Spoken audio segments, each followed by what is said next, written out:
Super Tuesday has come and gone. Many of you voted. I voted. And if you are in a normal state like I am here in Tennessee, when you went to vote, you showed your ID to prove that you were, in fact, eligible to vote. If you're a normal voter in a normal state, basic election integrity measures like that, like signing your name, like verifying your address, like showing your ID, make you feel better about the election because they help to make sure that your vote actually counts. Which is why Joe Biden's Attorney General Merrick Garland is dead set on getting rid of them. The right to vote is still under attack. And that is why the Justice Department is fighting back. That is why one of the first things I did when I came into office was to double the size of the voting section of the Civil Rights Division.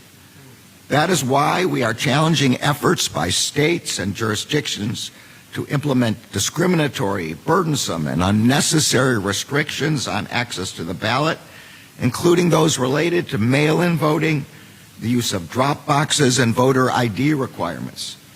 That is why we are working to block the adoption of discriminatory redistricting plans that dilute the vote of black voters and other voters of color. What dilutes the votes of everyone is when ineligible people go in to vote and cancel out your vote, the vote of actual eligible voters. But of course, Merrick Garland sees things a little bit differently. Or even if he doesn't see things differently, he's saying things quite differently. And why is that? Why is the Biden administration declaring war on election integrity now? They're doing it because this is Plan C. Plan A for 2024 was to be more popular than the Republicans. And every indication suggests that Plan A failed. So Plan B was to get Trump kicked off the ballot. Trump can't get elected if no one can vote for him, right? Well, unfortunately for Joe Biden and Merrick Garland and the Democrats, Plan B failed too. The Supreme Court unanimously shot that one down last week. So that leaves Democrats with no other option than Plan C. Cheat. I'm Michael Knowles. This is The Michael Knowles Show.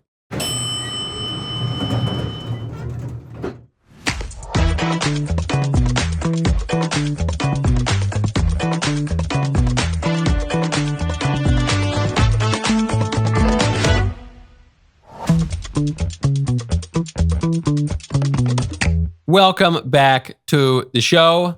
The first over-the-counter contraception pills are headed to stores, and the libs are so excited about this. I'm not so excited about that. I think reasonable people are not so excited. We'll get to that in just a moment, though. First, though, speaking of things that you ought to pick up in stores, you got to get your Smells and Bells candle at the Daily Wire shop, dailywire.com/shop. Get yours before they're gone. We have sold so many candles. It is now the best-selling candle in Daily Wire history. It's the best-selling one. I don't want to use my torch here to just explode my studio. There you go. Look at that nice wood wick. Smells like a 12th century monastery. Absolutely love it. Best-selling candle ever. I love that the Lenten special candle is the best-selling candle ever in the Daily Wire history by a long shot. So anyway, get yours today. Big night for President Trump. He won basically every single state. There was one exception to that. Nikki Haley won Vermont. Otherwise, Trump won everything. Here is President Kofefe's victory. Well, thank you very much. They call it Super Tuesday for a reason. This is a big one. And they tell me, the pundits and otherwise, that there's never been one like this. There's never been anything so conclusive. This was an amazing night, an amazing day. It's been an incredible period of time in our country's history. It's been sad in so many ways, but I think it's going to be inspiring because we're going to do something that, frankly, nobody's been able to do for a long time. Very exciting for President Trump. Nikki can say that she got a victory. She got a victory in Vermont. But other than that, the writing's on the wall. As of this moment, as we are recording this show, Nikki Haley has not dropped out of the race. But she is going to. Every outlet is reporting that she is set to make a speech sometime this morning. So I've instructed the producers. I've said, hey, producers, go out there, find Nikki Haley's speech. If it happens, pipe it in live. Otherwise, we'll get to it tomorrow. There won't be any news breaking. We all know it's going to happen. If not now, it'll be tomorrow. If not tomorrow, it'll be the next day. But it is going to happen. What will be interesting about the speech will be Nikki's reasoning for how she can get out. Because Trump made this point a couple of weeks ago. He said Nikki Haley has put herself in a tough spot where she can't figure out how to wind down the campaign, because there was never a path to victory. So the campaign was always, well, we're going to go despite impossible odds. We're not getting out of this race. I'm going nowhere. We're in it for the long haul. Now, every campaign ends for the same reason. That's that the campaigns run out of money. So the Koch network decided to pull their money from Nikki's campaign weeks ago. It's just been a matter of time ever since then. So is her argument that, okay, now the voters have made their decision clear and so she's going to endorse the Republican nominee? Well, she just came out and said she might not endorse the Republican nominee, despite the pledge to endorse the eventual nominee, which was the way that she got into the debates in the first place. Is she going to say, I'm not going to endorse the Republican nominee? Okay, well, what's she going to do then? She's going to throw away her vote. She's going to endorse Joe Biden. I can't imagine that. So it'll be very, very interesting to see what the reasoning there is. But in any case, I know a lot of people are not happy with Nikki Haley for sticking in the race this long, but I think it's pretty impressive. The woman was considered a super duper long shot candidate when she first announced her candidacy. Everyone thought that the stronger candidates would be people like DeSantis, certainly, even Vivek. Some suggested Chris Christie and a Chrisissance, Mike Pence. There were others on there. People put Nikki Haley pretty low on the list, and she made it to the number 2 spot. So, good for her, but all things must come to an end in this life, and some sooner than others, and it looks like Nikki's campaign is headed in that direction. So Trump has now effectively secured the nomination, but not officially secured the nomination. There are still more votes to go.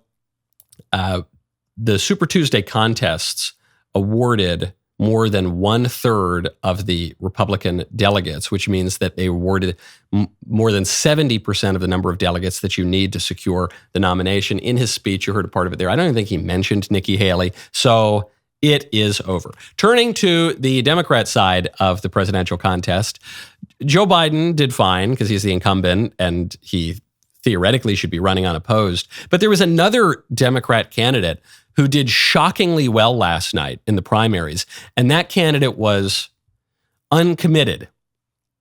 Uncommitted did really well. Uncommitted scored 14.6% of the vote in the Minnesota Democrat primary. Uncommitted scored 10.5% of the vote in North Carolina. Uncommitted scored 11.2% in Massachusetts. Joe Biden lost a huge number of votes when he was, for all intents and purposes, the only candidate in the race. Not good news if you are Joe Biden. Joe Biden has lost control of the narrative. Joe Biden has lost public support. That would be bad enough for Democrats, except Democrats face this double whammy of a problem, which is that Joe Biden still has control of the Democrat Party.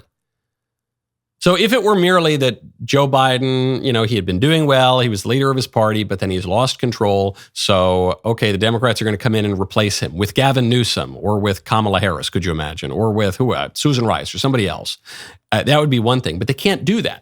Joe Biden is firmly holding on to power. He's not going to step down. He's not going to ask Michelle Obama, for goodness sakes, or Gavin Newsom or someone to replace him. So he is in it. They are going to have to drag this guy dead out of the White House if they want him out of there. But he just keeps losing support, so much so that Democrats are going to the polls in a contest that is basically unopposed to vote for anyone else but him. Okay, really, really bad news. And you're seeing that bad news reflected in the general election polls because right now, Trump is way up. We'll get to that in 1 second. First, though, Trump's favorite color, of course, is gold. And it's one of the many reasons why you should consider getting some gold for yourself. You got to check out Birch Gold. Text Knowles to 989898 while financial experts anticipated rate cuts inflation in the U.S. is still a significant economic concern. Think about it. The U.S. is in the hole by $34 trillion, and yet we keep printing money, which raises prices on everyday items even higher. You can bury your head in the sand or do something about it. Consider diversifying at least a portion of your savings into gold with Birch Gold Group. Gold is your hedge against inflation, and Birch Gold makes it easy to own. They will help you convert your existing IRA or 401k into a tax-sheltered IRA in gold, and you won't pay a penny out of pocket. Gold is part of my savings strategy, and I strongly suggest you check out getting some for yourself from Birch Gold. They have been the exclusive gold partner of the Daily Wire for over 7 years, helping thousands of our listeners, and they can help you too. Text Knowles, KNWLES, to 989898. Get your free info kit on gold, then talk to a precious metal specialist about protecting your savings from persistent inflation with gold. Text Knowles to 989898 right now. New York Times Siena poll has Trump up 5 points over Biden. 8 months left until November, until the election. Joe Biden has 43% support. That is significantly behind Trump's 48% support in a national survey of registered voters. So the only option left for the Democrats is to cheat. Joe Biden's not going to get more popular than Trump. I guess they can wait for the prosecutions, and then you'll get the headlines about all the criminal convictions, and Donald Trump, he's been found guilty of 10 million crimes, and he's going to be sentenced to 10 bazillion years in prison. And then once he's served his sentence, they're going to exhume his body, chop his head off, and drag it through the street. Ah, yes, the great enemy of the people. Okay, the Democrats and the squishes think that that's really going to sway public opinion to Biden. I think it'll probably have the opposite effect. I think it's just so ridiculous. If they were only hitting Trump with 1 or 2 or 3 criminal charges, it's one thing, but they're hitting him with 91 criminal charges or something like that, trying to sentence him to 700 years in prison. That looks absurd, even to a low information voter who might be inclined to side with the Democrats. So they can wait for the prosecutions. I don't think it's going to really help Biden's popularity. And by the way, for a senile old man who is clearly in a precipitous decline, 8 months is a lifetime. Think about just with your own grandparents or your parents, if you've dealt with the decline of age in your family, you know when the decline starts happening, a month or 2 can be a really long time, much less 6 months, much less 8 months. So the odds that Biden gets more popular, very, very slim. The odds that they're able to kick Trump off the ballot, now 0. The odds that they're able to put Trump in prison, pretty slim. And if they did, I think it would help his popularity and he could still run from prison. So they can't make him less popular. Everyone knows everything about Trump. There's no scandal. There's good luck finding the new scandal about Donald Trump. I think we've heard them all. Most of them aren't real, and the ones that are real, people don't really care.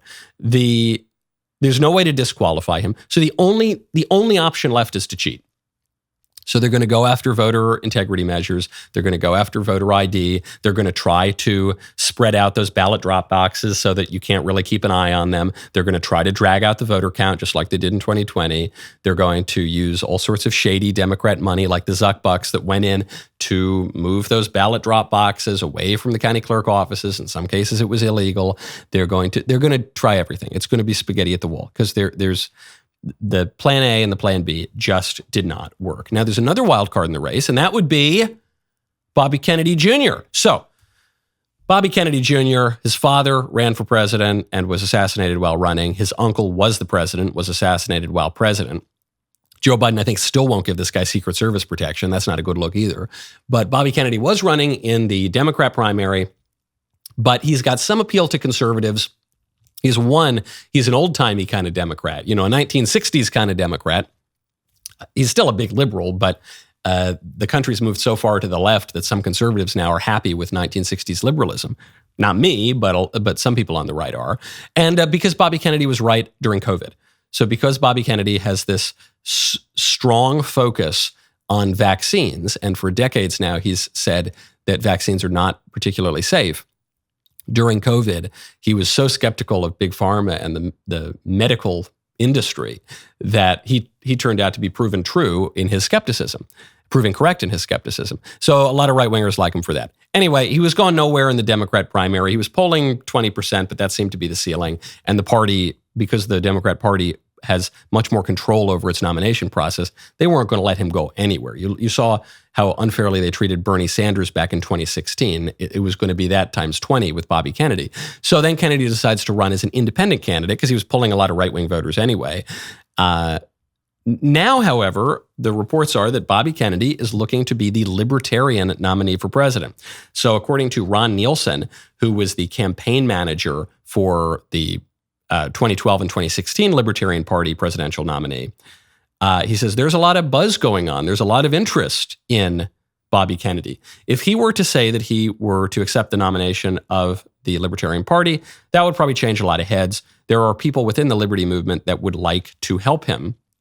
And okay, that's what the Libertarian Party says. What does Kennedy say? Well, according to a source in Kennedy's orbit, quote, there is a willingness of people in the Liberty movement to consider Bobby for sure. This was a campaign source speaking on the condition of anonymity. He's a rogue punk rocker of the political system. So it seems as though Kennedy is at least open to the prospect of being the Libertarian nominee. Why would he do it? You know, the Libertarian nominee for president is never going to win the presidency. At least if Bobby Kennedy is running this independent campaign without a political party behind him, it seems as though maybe he's got a chance. This is unheard of. He's shaking things up. But if he's just going to become the Libertarian Party nominee, it seems like he's marginalizing himself, right? Well, Kennedy wants to appear on the ballots around the country. And in order to appear on the ballots around the country, you need to have some party support. You need to have some kind of operation, a national apparatus. He currently lacks that. So I think it makes perfect sense for him to do that. The Libertarian Party is one vehicle for him to do that. He's not going to run as the Green Party candidate. He's not going to run as some other party candidate. So I guess it's a natural fit. And he is kind of a libertarian.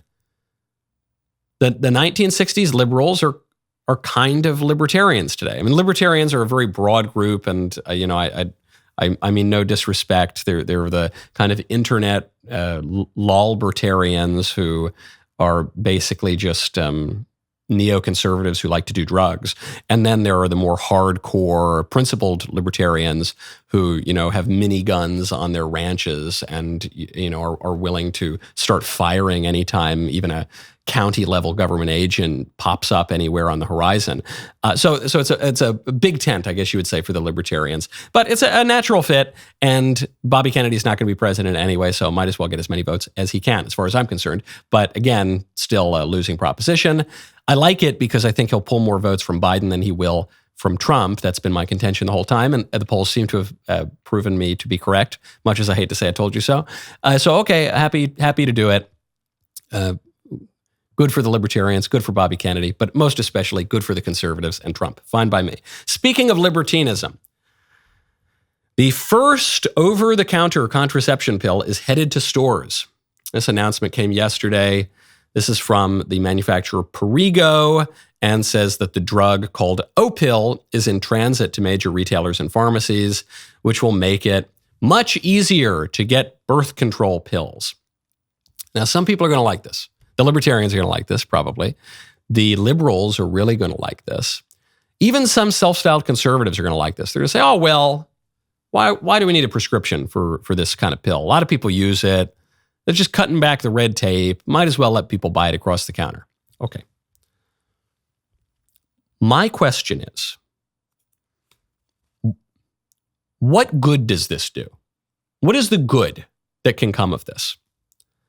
Well, now people have access to contraception. People have access to contraception. Any adult who wants contraception can get it right now. You go to your doctor, they write you a prescription, you get the birth control pill. So what does this change? Well, now you don't have to go to your doctor. Okay, so I guess the positive development that will come about with over-the-counter contraception is that women will go to the doctor less frequently. Is that a good thing? I don't know if that's a good thing. Shouldn't we? I should go to the doctor more than I do. Isn't that okay? That's not what's really going to happen here. The only real change that's going to happen is that it's going to be easier for minors to have promiscuous sex. It's going to be easier for teenagers who can't get their parents' permission to go to the doctor to get the contraception to just go into the drugstore and buy it over the counter. Because it's available, according to the news reports, it's available to everyone. There's no age limit on it.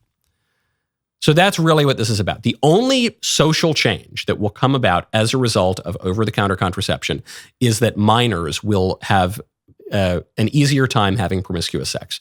Is that good? Is that a good thing? I don't think that's a good thing. Probably reasonable people don't think that's a good thing. But then, on the list of national priorities, that's what we're focusing on? You have the American people crying out. They're saying, hey, could you please fix the economy and maybe close up the border, stop all the drugs and crime and stuff, maybe arrest the violent criminals on the street? Can you just do anything, like the basic aspects of government? Can you do those? And then the liberals come in and they say, yeah, sorry, best I can do is more promiscuous sex for teenagers. Sorry, that's the best I can do. But you can get it at any drugstore you want now. Is that? Oh, also, you can get the abortion pill at the two largest pharmacies in America. So now you can have underage sex and kill babies. That's the best I can do. But the border's going to be open, the economy is going to be terrible, and crime is going to go through the roof. Sorry, that's the deal. Democrats 2024. Doesn't seem very persuasive. And I don't think it is persuasive, which is why this Democrats' election strategy is going to have to be to cheat. Now, things that are appropriate for children to do are to play with cool new toys like Lux Blocks. Go to luxblocks.com, use promo code Michael25. You know, we're very selective about our endorsements around here at the Daily Wire. Okay, we have to do thorough research or get a really fun, cool toy, and then that's good enough for me. This product is really, really great. I love Lux Blocks. It is not just their innovative design, but the story of their creators, Heather and Mike. They have invested their savings into this venture and their vision for a better future. Lux Blocks is made right here in America. This was not just a business decision, but a commitment to imparting their values into every block. They wanted to create something that positively empowered kids to think, create, and dream big. I absolutely love it. The boys love it. Anytime I get a sponsor that's a toy, being a father is a really great thing. But these are great because they're cool. They're simple enough to play with that your kids can do it. But there is a little thought that comes into it, actually. And you got to figure out exactly where you're going to pair it with this, how the colors are going to be arranged. They're just fabulous. Check them out at luxblocks.com. Use promo code Michael25 for 25% off. Instead of filling your kids' Easter baskets with candy, consider Lux Blocks, or both, Lux Blocks and candy. I think they're great. I'm confident you will too. Luxblocks.com. Use promo code Michael25 for 25% off.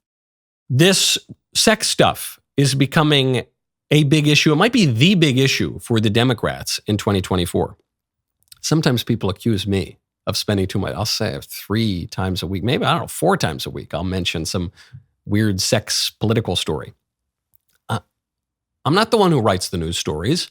I'm not the one who creates the news. And it's not the conservatives who are creating these news stories. It's the libs pushing for the abortion pill in the drugstores. It's the libs pushing for the underage contraception over the counter. It's the libs pushing for all this stuff. And then the moment we react, it's the libs who are pretending men can be women and allowing men to go into the women's bathroom. It's the libs who are changing the definition of marriage. It's the libs who are doing all this stuff. And then the minute conservatives say, hey, maybe should we not? Hey, then they say, why are you so obsessed with sex? Well, we're not the ones doing it. And here's the latest proof of this. The guest list for the State of the Union has come out. It's actually trickling out because the individual members of Congress and the senators are each entitled to invite one guest. And so those are beginning to trickle out now. The president gets to invite more people. The first lady gets to invite more people. So between the president and the first lady, they get something like 25 to 50 guests or something like that. And the First Lady has decided to invite Kate Cox as one of her guests. Kate Cox is a woman who sued the government for the right to murder her child through abortion, to violate the pro-life laws and to kill her child. So Jill Biden, you know, the wife of that devout Catholic, Joe Biden, she decided that she was going to make one of her guests, maybe the most prominent one, a woman only known for murdering her child. and for suing to murder her child. Senator Patty Murray, Democrat senator from Washington, she's inviting Kayla Smith. Kayla Smith is a Central Washington resident, and she is known for also murdering her child. That's what she's known for. She wanted to murder her child through abortion, and the laws in Idaho, her state, her then state of residence, said, no, you can't murder your kids. And so she made a big deal about this. And then she went to Seattle and killed her kid in Seattle. And now she lives in Washington, where Patty Murray is the senator. Okay, so that's kind of odd. We're just inviting abortionists to, okay. And then Senator Tim Kaine, the man who was almost one heartbeat away from becoming the second woman president, Senator Tim Kaine has invited Elizabeth Carr.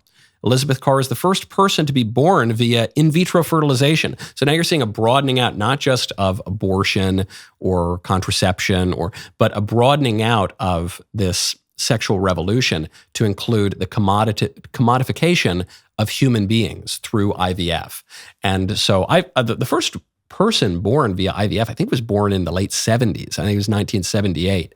But obviously, this was an extremely experimental technology back then. It slowly began to gain traction in the 1980s. Into the 1990s, it starts to take off.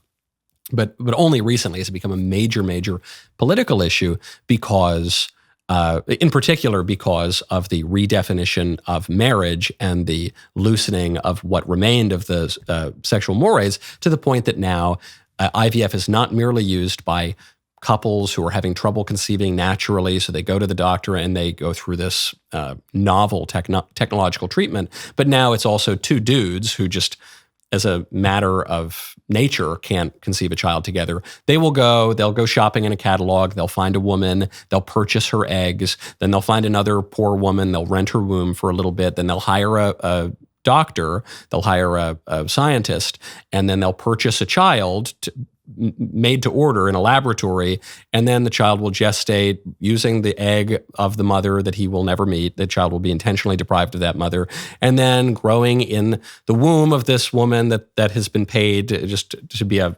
rented vessel to grow a child. The only mother that child has ever known, that child will be ripped immediately from that mother's arms and then sold to the men who ordered the child from the baby store. And I was thinking about this last night because it's a long-standing common joke when you're talking to, like a little kid. I do this with my kids sometimes, and the kids are really acting up, or they're crying. You say, if you keep whining, I'm going to return you to the baby store. I'm going to have to call and get a refund from the baby store. Ha ha, tee hee hee. But that joke, which was an absurdity for all of human history until 5 minutes ago, is now a reality. It's a reality in that there are now baby stores, which is at the very heart of the problems with the IVF and surrogacy industry, as you turn people away from being proper subjects with human rights, with a place in society, into being objects to be bought and sold on an open market. That's one of the big problems with the IVF and surrogacy industry. But not only do you have that happening, not only do you have the existence of the baby store, but now in some cases you can sort of return the baby to the baby store. There was a famous case, I talked about it on the show just a few months ago, of two guys who ordered a baby, and then they rented the woman's womb, they bought the egg, they rented the woman's womb, and then the woman had to have certain medical treatments. I think she came down with cancer. And so the baby was damaged. The baby was injured as the baby was growing. And so the guys said, okay, we'll kill the baby. We don't want a baby who's going to have any abnormalities. We don't want a baby who's going to have any kind of mental disabilities or physical disabilities, so kill it. And the woman said, I don't want to kill the baby. And the men said, well, it's our baby. You're just the womb. We're just renting your womb. That baby's our property. And if we want to kill that baby, we're going to kill that baby. Major, major problem. You've seen cases, lawsuits, where the couple of guys will go to the baby store, the IVF factory, and they'll say, okay, we want a boy, or we want a girl. I guess it would be, usually guys want guys, a little boy to play catch with or something. And so they order the boy, and then they end up getting a girl, but they don't want a girl. So they say, okay, kill it. We don't want it. Return it to the baby store. So anyway, all of this to say, really terrible situation for human dignity and bioethics. And Tim Kaine has decided to make that his cause celeb. It's just all weird sex stuff that cuts against the natural law and the rights of individuals and against human dignity.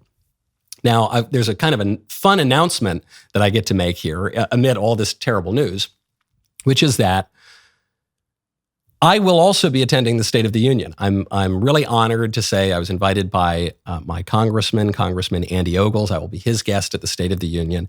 And it's always an honor to go. You know, you're there in this joint session with the President of the United States and the Supreme Court, Joint Chiefs of Staff, the House of Representatives, the Senate, all the rest. But it's a special honor this year to attend the State of the Union because I think I am possibly the only guest who has been invited to the State of the Union, not for having an abortion, not for promoting abortion, not for promoting any of these attacks on human dignity and the natural law. So what a real honor. There are some other people who have been invited. I'm skipping over a number of guests here, but some aren't even going. Like in this case, Alexei Navalny's widow, the Russian opposition leader who was just killed by Putin, his widow was invited. She can't make it. So the Democrats really, they'll invite lots of other people, and the other members of Congress and the senators will invite various guests. Some will be family members of theirs, some will be donors of theirs, some will be guests to make a political point. A huge number of them on the Democrat side are leaning into this issue. They want this to be the issue for 2024. Vote for us in 2024. We'll help you kill your kids. We'll let you buy kids on the open market. Vote for us. Okay. I don't think that's a really great campaign theme. That, far be it from me to advise the Democrat Party. But in any case, I will very much look forward to being there, not only to witness some history happen tomorrow, but also to provide a little bit of a philosophical counterbalance, a political counterbalance to some really, really heinous guest decisions. Beyond the United States, on this issue of abortion, France has just voted to make abortion a constitutional right. France has become the first country in the world to explicitly include a right to abortion in its constitution. How do they do this? French Constitution works a little bit different from ours. The France's Revolution was a little different from ours. The American Revolution was much more conservative. The French Revolution was extremely radical and bloody. And so France has a constitutional council, and France's parliamentarians have voted to revise the country's 1958 constitution to enshrine abortion as a matter of women's freedom. So this has been building for a while. In a 2001 ruling, France's Constitutional Council based its approval of abortion on the notion of liberty enshrined in the 1789 Declaration of the Rights of Man. So this is the document that expresses the view of the French Revolution. And it's technically part of the Constitution. And that to me is the key to the whole thing. Since the French Revolution, since 1789, you have seen bloody, bloody radicalism in France and spilling out throughout Europe. And this new abortion law is just the latest bloodshedding from that revolution. How many babies will be killed because of this? Can't even be estimated.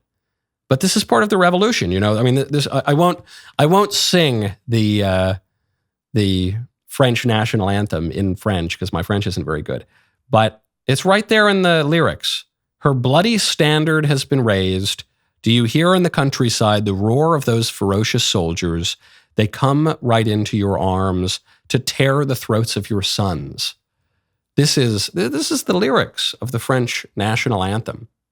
Allons avant la patrie. I said I wouldn't do it, but there you have it. But the lyrics are very, very bloody because the French Revolution, which overthrew the church and the throne, which you can never really overthrow the church, but it overturned the altar at least. It's where we have the origins of the modern terms right and left. The right and the left first described where people were sitting in the National Assembly. And on the right, you had the conservatives, who were the monarchists and the Catholics. And on the left, you had the leftists. You had the revolutionaries. You had the people who were secular, atheistic, and leveling and egalitarian and all the rest of it. And unfortunately, they won. And that bloodiness has been written in from the beginning. And you know what else is crazy? Even with this horrific turn of events in France, France still broadly has a more conservative abortion policy than the United States. The United States doesn't have any guaranteed right to an abortion any longer in the Constitution. Though liberal jurists pretended that we did until 2 years ago? They pretended that we did for almost 50 years because of the Roe v. Wade decision. So actually, I guess we were ahead of the curve, even vis-a-vis revolutionary France. But furthermore, in certain states in the country, you could have an abortion until the moment of birth, or after birth. I guess in the case of Virginia, according to Democrat Governor Ralph Northam, if a baby comes out, you don't want the baby, you can make him comfortable and then wait to see if you want to kill him or not. In France, the limit used to be 12 weeks, and then they raised it some years ago to be 14 weeks, but there's still a clear limit on when you can have an abortion. So we read this news in France, we say, oh my goodness gracious, this is so bloody, this is so horrific, this is so evil. And then you look at the policy in the United States, you say, well, our own policy has been just as bad, and practically speaking, in a lot of the country is much worse, really causes an American to take a look in the mirror. Speaking of actions overseas, Russia has been in the headlines for weeks thanks to the actions of Vladimir Putin. To comprehend Putin's motivations, we must examine the historical context that shaped his behaviors. In the new season of What We Saw, An Empire of Terror, host Bill Whittle unmasks communism by taking a close look at the history of the Soviet Union. With the use of deep-cut photographs and film, journal entries, and other primary sources, this tale of terror offers a compelling presentation of the horrors that plagued the Soviet Union and the viciousness of its leaders. Modern-day Russia has been centuries in the making.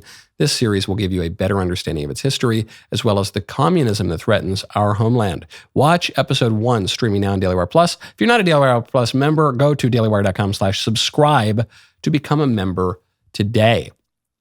My favorite comment yesterday is from Efren Munoz, 313, who says, his shadow is getting darker. Soon we will see a true Italian stash. No, you won't. No, you won't, because lowercase g, lowercase k, Mr. God King Jeremy Boring demanded that I not shave for a couple days for a secret project. We've done the secret project. I have shaven. I'm babyface again. I am very grateful to all of you. I say all of you. There were probably 3 of you who said that my whiskers in any way looked good. Some of you thought it looked kind of rugged, but most of you thought it looked filthy and disgusting, and I looked like I shouldn't be allowed near an elementary school. So it's gone now. I feel much better. Thank you very much. Speaking of leftism and foreign affairs, the feminist and queer theorist Judith Butler, probably the most famous living feminist, certainly one of the most famous living feminists, has just weighed in and gone viral for weighing in on the Israel-Palestine conflict for some reason. We can have different views about Hamas as a political party. We can have different views about armed resistance. But I think it is more honest and historically correct to say that the uprising of October 7th was an act of armed resistance. It is not a terrorist attack, and it's not an anti-Semitic attack. I would be very foolish if I then decided that the only violence in the scene was the violence done to Israeli people. The violence done to Palestinians has been happening for decades. This was an uprising that comes from a state of subjugation and against a violent state apparatus. Okay, let us be clear. Okay, let us be clear here. This is an uprising. Huzzah! Allons avant de la patrie. I guess it's the same stuff we would hear in revolutionary France. Judith Butler, I guess, is Jewish. I just saw her lower third there said, Judith Butler, a member of Jewish Voices for Peace. And Judith Butler would not be the only Jew who has come out in defense of the Palestine liberation movement. Norman Finkelstein, very famously, the academic, has favored that movement. And there are plenty of others. I mean, there's the longstanding trope of the self-hating Jew, and Jews in particular in America tend to be pretty liberal. So actually a lot of the loudest pro-Palestine voices, ironically, tend to be Jews. And then the conservative Jews and the more religious Jews really don't like them or that opinion. And they all kind of duke it out. The reason I bring this up is not even really to focus on the Israel-Palestine conflict. Certainly it's not to focus on queer theory or feminism. It's to turn to a little rule of thumb in politics. And the rule of thumb is, when you lack knowledge about some political issue, and when we're talking about Israel-Palestine, I mean, the one thing Judith Butler said that is certainly true is this conflict goes on for a long time. I guess that's, in that regard, I guess she's right. But everything else, she's a little kooky. But it goes on for a long time. Most people don't know a damn thing about it. And most of the people who present themselves as experts on this conflict probably know less than even your average person about the issue. But a good rule of thumb in politics is, if a person is wrong about everything, if you know that a person is wrong about feminism, you know that a person is wrong about queer theory, you know that a person is wrong about American history, you know that a person is wrong about academia, you know that a person is wrong about religion and philosophy and ethics and the relation of man to man and man to state and everything else, and then you come across this person's opinion on an issue that you don't know anything about, it's probably a pretty safe bet that the person is wrong about that too. I remember when I was a young conservative, I was a little bit more libertarian in my teenage years. I know. Mea culpa, mea maxima culpa.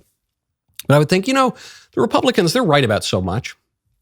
And the Democrats are right about so much. But I don't know, these Republicans, they just need to get hip with the times, and, just get rid of drug laws or something. I don't know, whatever the libertarian obsession du jour was. The Republicans, they need to back off this marriage stuff. The Republicans, they need to back off this pro-life stuff. The Republicans, they need to back off social issues. I don't know, whatever I thought.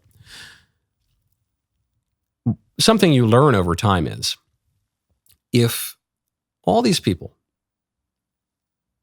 throughout the country for a long period of time, but even if we're just looking at present day, if all these people agree on all of these issues, and then this other group of people, they all broadly agree on this other set of issues, what is more likely?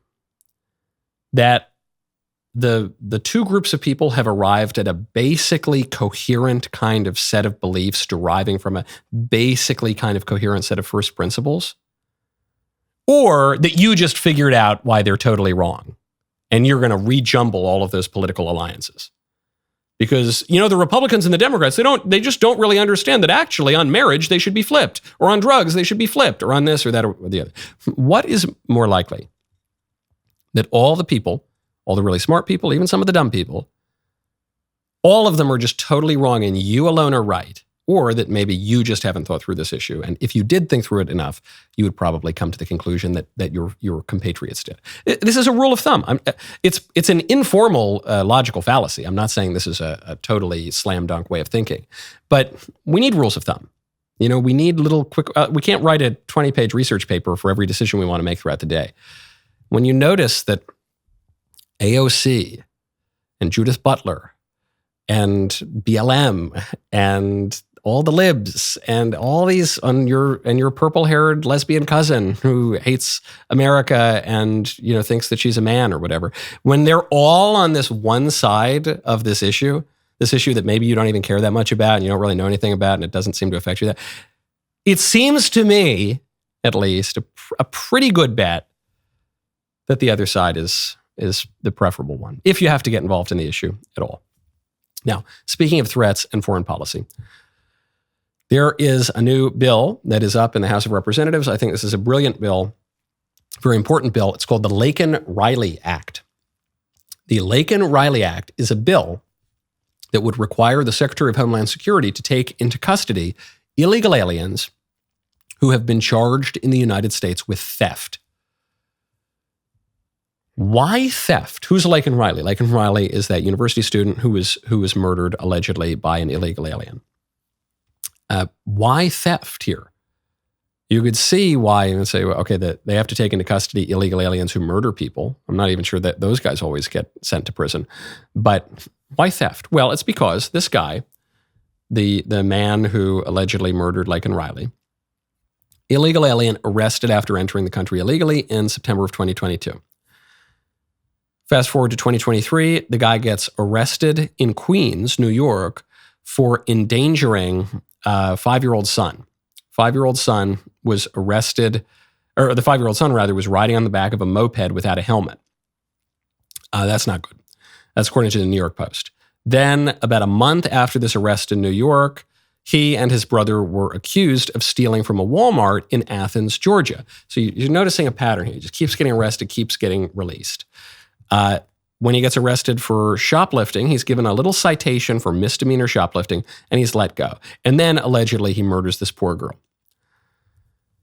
So what's urgent about this act is we need to stop these criminal aliens from killing innocent Americans. We need to stop the invasion of foreigners across our border that Joe Biden is encouraging. But what's really brilliant about this act is, one, who could disagree with this? An illegal alien gets charged with a crime and they have to be taken into custody. They have to be arrested. Now, we're not even saying deported, just they have to be arrested. What Democrat can say, no, we support the right of illegal aliens to shoplift? No Democrat. I don't care how crazy you are. You can't really say that with a straight face. And then the second thing that's brilliant about this is it's called the Laken Riley Act, and it puts a face to it. The Democrats are really, really good at putting faces to problems. Look at Tim Kaine. Tim Kaine is inviting the first person born via IVF. So we think, oh, that's good. That's good that that person exists. Never mind all the people who have been blotted out, who have been killed with the encouragement of Democrats through abortion. You don't see those. But in this case of this one person through IVF, we say, oh, it's good that that person exists. You don't see the face of the babies who were then aborted because of the IVF and surrogacy industry. You don't see the face of the babies who were intentionally deprived of their mothers or their fathers because of the IVF and surrogacy industry. You don't see the people being bought and sold. You just see the nicest aspect of the thing. And then when it comes to illegal immigration, what happens? I mean, even more at the State of the Union, you don't see the faces of the babies who are being killed. It's just the mothers who got to have their rights, and we're putting that person there in the gallery to highlight them during the speech. Okay. Case of illegal aliens, though, we never see the faces of the victims of the illegal aliens. We're all, in a way, victims of the illegal aliens because they're violating our most basic laws and undermining our right to self-government. But you don't see the victims of the people who are killed. You just see the dreamers, the poor, helpless foreigners. Give us your unwashed masses. No. What this act does is says, no, there are real victims here. They need to have even some basic modicum of justice. And we dare you, Democrats, to vote against it. The rest of the show continues now. You don't want to miss it. Become a member. Use code Knowles, Knowles at checkout for 2 months free on all annual plans.